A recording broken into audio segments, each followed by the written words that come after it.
My name is Henry David Thoreau. I was born in 1817 in Concord, Massachusetts, a small town about 20 miles west of Boston. It was a small enough town that you knew almost everyone. Our family was modest income. My brother, who was a bit older, but he and I had always been the closest of friends. But he was very outgoing, very popular, where I was more shy. And in fact, my friends called me or nicknamed me the judge because I was always so serious. I recall my mother one time checking on me when I was supposed to be asleep about 2 o'clock in the morning, and she found me looking out the window, and she said, "What are you doing?" And I said, "Well, I'm trying to see if I can see God behind the clouds." But I was somewhat of a sickly child. I had fainting spells. Perhaps the worst thing I remember in my childhood was chopping wood and accidentally cut off my toe. But otherwise, a fairly normal childhood. But in 1831, our family didn't have that much money, and John would have been the one they would have sent off to university. But since I was the serious one, and they thought I might be a better student than John, they decided to send me. So I went off to Boston, Harvard University. But I guess all my life I've been a bit prickly, as some people have said, and so would be a bit argumentative. And there was a quote that's been of me at that time, which I guess maybe caught my situation. I said, if I don't seem to march with my fellows, it's because perhaps I am marching to the beat of a different drummer. And so most of my life I have been that way, always seen things a bit differently than some of my friends and some of the others in the community. Well, in 1837 I was graduated from Harvard, and the thing that I was so impressed about coming home was that Emerson, that great philosopher, had moved to our little village. I was so excited about this. And then I was even more excited a bit later when I was invited by him to come to have a visit. It seems that somebody told him at a lecture that a young fellow from the town he was now living in had walked the 20 miles to Boston to hear him speak and the 20 miles back. So he thought, well, that's pretty impressive. And so he invited me there. And I was a bit hesitant. I mean, here was this philosopher, internationally known, but his personality is such, he put me just at ease. But one of the things he said, "Henry, where is your journal?" And I had to admit I didn't have one. And he said, "Young man, that's the most important advice I can give to you. Get a journal and keep it all the days of your life." So immediately I went out and bought a journal, and within 20 years, at the end of my life, I had written 14 volumes in my journals, over 2 million words. And it was the greatest advice that a young man could be given, and it's advice I would give anyone. Because you see, a diary, it isn't. A journal is much more than just saying where you went, what you did. It was engaging you in a transactional experience with nature. It made you stop and think of what you were seeing and writing and putting it into words. It just caused you to concentrate the mind. But even more than that, it's a living document, because it's what you see is never what it really is. And you see things like I'd often say, you can look at things and never see it. And as you lived with it, you begin to see deeper and deeper into things until you can almost say you were looking into the bosom of God. And so I found that the books that I wrote was years after my experience, but the journal that I had that grounded me, it caused me to live with it and to and bring my new experiences to what I had seen. And so a journal is so important. When I got back from Harvard, I taught school, but it only lasted 2 weeks. You see, the inspector of the schools came to check me out. He spent the day and he said, "Henry, the students seem to like you." I said, "Yeah, I like them too." And he said, "They seem to be doing well. In fact, they seem to be advanced over the other schools I inspect. But the one thing I've noticed, all day long you haven't whipped one student." I said, "Well, why would I whip them?" "Well, because unless they're afraid of you, you should never be their friend. If next they're afraid of you, they're not going to be stimulated to learn. They learn because they are afraid of you and know that they'll get whipped if they don't." Well, this was so foreign to me. I grabbed this one student who was actually taller than me and gave him a whipping, and he was looking at me, "What did I do wrong?" And then I handed in my resignation. I would have no part of that kind of philosophy. Of course, my parents were upset. They had spent the money to send me to university, and now I've lost my first job in 2 weeks. So I decided to start a private school, and I got my brother John, and together it was a bit hard to begin with because it was late getting started, but a number of students came, and in fact Louisa May Alcott that was a student, and you may recall she became the famous author who wrote Little Women. But we spent most of our time, any time we could, outside of the classroom into the woods, because we find that in the woods you can learn more about all the subjects, whether it's math, whether it's literature, writing, thinking, poetry. All those things are stimulated in the woods. It also, Emerson, I got to be good friends with him, and he invited me to actually to stay in his home where he was away.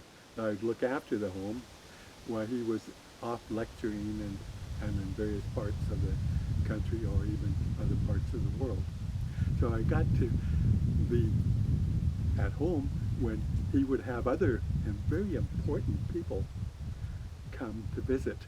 So I got to become friends with other people that ordinarily in my station I wouldn't have had a chance to meet.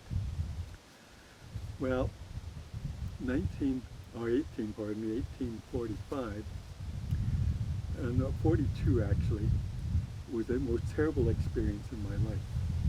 My brother John was shaving and he nicked himself, and out of that he got lockjaw and he died.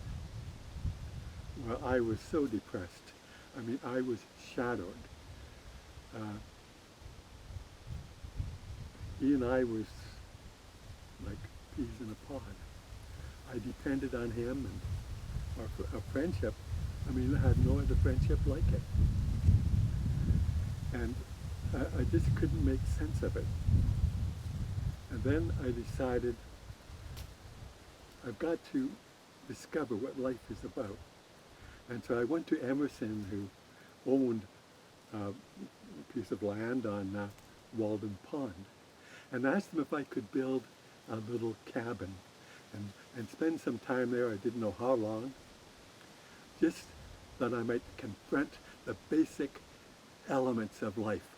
Get away from all the things that you do automatically in your town, because you get to look at that life through those kind of eyes. But to just to take the basic necessities, confront life at its barest level, and just see what nature might have to teach me. So I finished building. Hardly any money spent on it. It was 1845 when I moved in. Just a 12 by 15 cabin. And so many days I spent that blended into each other. I mean, a peaceful place like this cabin, that in the evening I'd come out after I'd been sauntering on the property and just do my journaling. I named myself the Inspector of Storms because if it was raining, that's not the time to stay inside. That's when you want to go outside and feel the power of nature. And I would measure the little ponds and the little waterways just to see how much difference a rainstorm would make. And in the winter, I was the inspector of snowstorms and go out in the worst storms. And what I found that I would not have any specific place to go usually. Occasionally I would say, oh, there's a pine that's 10 miles away that I'd like to go back and make its acquaintance again. But for the most part, I had no particular agenda. And whatever called me, called me. But generally I would spend hours and hours and hours sometimes just watching duck eggs and watch and observe and write down how long it took for them to hatch, or just listening to the frogs. In fact, I called the frogs the night birds because I'd go often at night, and I found that my feet became even better than my eyes to see. And it was a marvelous time. In fact, Emerson once said that he observed me one time in a swamp up to my waist. And he says, I was so immersed in what I was doing that I wasn't even aware that he had gone by. And he said, I was the only one he knew that if he woke me up from a trance, I could tell within 2 days what day in the calendar it was, because I'd become so observant of small things, the changes day by day, that I could, and I think he's right, could tell you within a couple of days what day of the season it was. Well, some of the things I did was I called sauntering, because I never believed in hiking or even going for a walk, because that always means you have a destination in mind. I called it sauntering. I had no place of destiny to go to, never knew what I would find, what would call me to the side. It was always a new, strange adventure. In fact, the one thing that I did learn, you have to empty your mind. If you're going out with thoughts of things you're thinking about, or things you want to be doing, then what business do I have being in the woods? If my thoughts are elsewhere, then what good is walking or sauntering in the woods going to do? But when you empty your mind, you're just there for nature to speak to you in any way that it wants to. You have no perceived ideas of what you're going to find. And the other thing I mentioned, nothing in nature is always changing. I mean, this idea you want to go back to some time in history to say this is what you want it to be like. I mean, the pond was always changing. It's always changing. And so as long as nature is wild, then this is what the heart of nature is like. Often, you know, you observe animals when you're sitting quiet. They often wouldn't even see you, but sometimes they would. But they wouldn't be afraid because you weren't making any sudden movements towards them. And I began to think, what are they thinking about me? Putting myself in their shoes, and soon I found myself blending or emerging into nature itself. I wasn't separate. I wasn't nature seen only through my eyes, but I was beginning to see it through its other creatures and its other plants. This is what makes the difference between going for a walk or a hike and actually experiencing nature as it would teach you. Some people have asked me, well, what mainly did you learn being out there for 2 years and 2 months and 2 days? Well, I guess one of the lessons I learned was, if you would ask me, what's the secret to a happy life? I would say 3 words: simplify, simplify, simplify. Because I would notice my neighbors. They would feel they were so blessed because they had inherited a farm or some other possessions that was passed down to them. But what I found, they were actually living lives of quiet desperation. I mean, they weren't owning these things as they thought they were. They were being owned by them. They were being enslaved by them. They had to look after them, care for them, worry about them, fret for them, rather than being free. The less things you have, the more free you are. I have nothing that I have to worry about locking up in this cabin when I go away for a day, or even if I went away for more time. Nothing to worry about. I'm just free to experience things as they come, not worrying about my possessions that somebody might steal or that I've got to take care of them or I would lose them.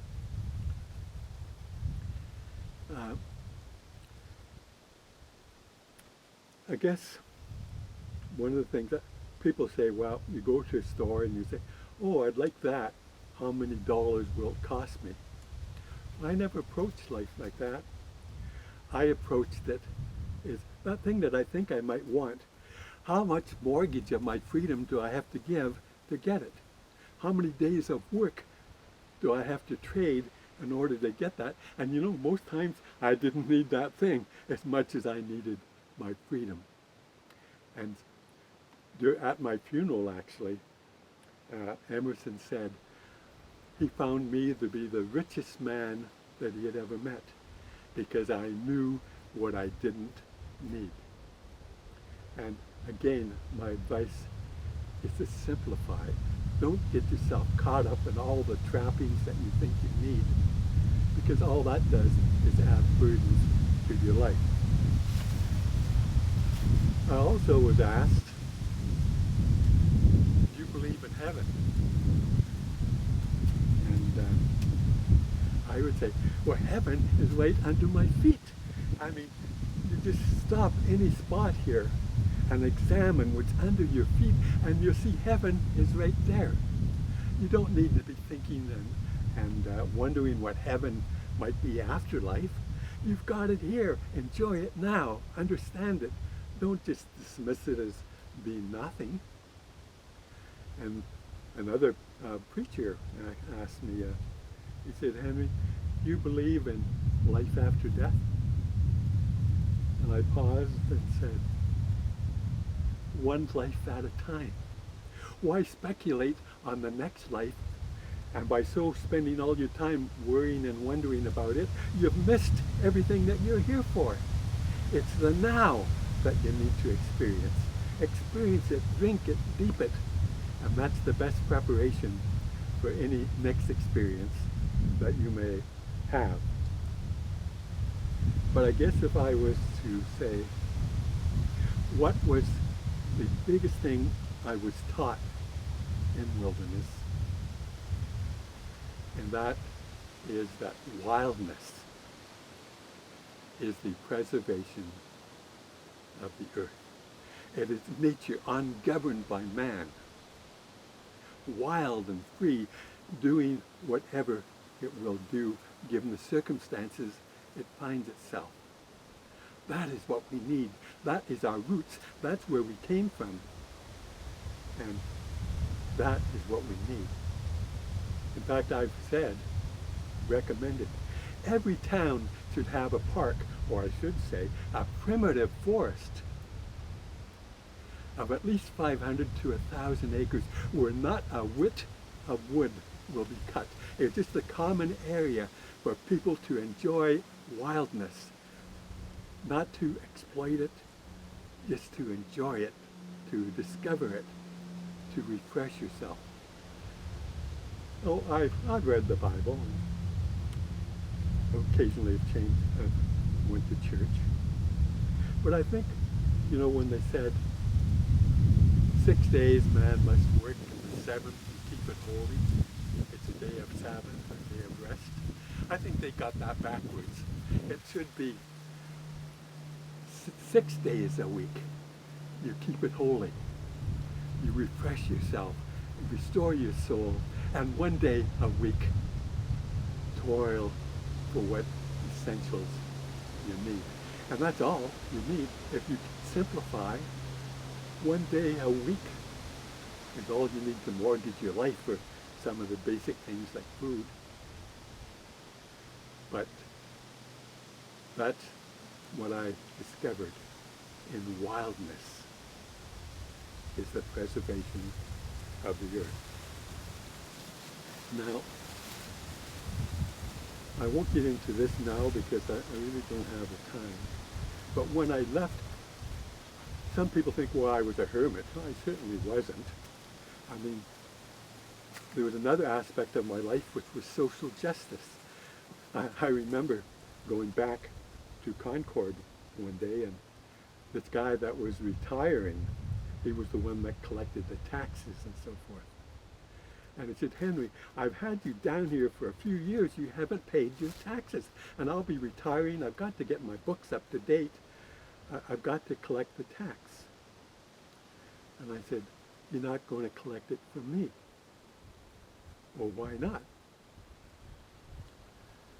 Because some of this taxes that I'm not going to pay has gone to putting the black people in their place, building up slavery, protecting slavery. Why, even passed a law saying that blacks are not human because they're owned, and if they're owned, they can't be human. And also this Western expansion, that you just want to add more territory at the expense of the Mexicans. Oh, I'm not going to pay my tax for that. And he says, well, Henry, if you don't, I'm going to have to put you in jail. And I said, well, I've never hit. I've been out open about what I'm doing. And my belief is that if one man goes to jail rather than obey an unjust law, then not much will happen. But just think if 10 men did, or 100, or 1,000, or 10,000 men, pretty soon the authorities couldn't handle it. So I went to jail for the night. Emerson came by to visit, and he stuck his head in and said, Henry, what in the world are you doing in there? And I said, Mr. Emerson, what are you doing out there? Now, our family, we were part of we had to be quiet about it because we would be subject to great penalties. But we were part of the Underground Railway, where fleeing slaves would come and we would put them up, or with no other homes that would put them up, until we could smuggle them into Canada, called the Underground Railway. Well, I wrote a book called Civil Disobedience, in which I spell out my philosophy. Now I understand that Mahatma Gandhi was influenced by my civil disobedience group, and so was Martin Luther King. So I wasn't just a person that went into the woods. I believed in social justice, and to me the two things go together. People should be part of the woods. but have places that were wild, and then justice would flow more freely. Well, in my adulthood, I did suffer from time to time with tuberculosis, and that's finally what brought me to my deathbed. I was only 44 years of age, but it was so peaceful. I just thought, this is so much a part of life. It's just dying is no more important than being birthed. It's all one cycle. And so I was very observant of all the things I was feeling and experiencing, and I felt it was so right. A couple people that came to visit were known to have said, I never saw a man who died so peacefully. Well, I'll never forget Louisa May Alcott, I mentioned her before, one of my students. Well, she came with a gift. It was a bouquet of wild flowers. Oh, what a beautiful gift. I asked help to be able to sit up in bed because I was so weak, just so I could smell them. And as soon as I smelled them, it brought me back to Walden Pond. The scenes that I had there, the experiences I had with plants. Oh, what gift could she have bought with money that could have equaled this? These are the important things in life. Well, I passed away. I never knew my books were going to be so successful. But I think people do know, just as others like John Muir and Emerson and others knew that nature was healing, that we need nature. And I think that's why my Walden Pond book caught on mainly after I had passed on, because there's something timeless in what I wrote. So my advice to all of you, get yourself a journal. Let that journal live with you. When you look at a tree, you can only see a part of it, only the least of what it is, but you'll grow with it. And as you journal, you will begin to see other thoughts that come, and you could bring that back to bear. And so my book was so much different than it would have been if I had written it immediately upon my return to Concord. And wildness is the preservation of the earth.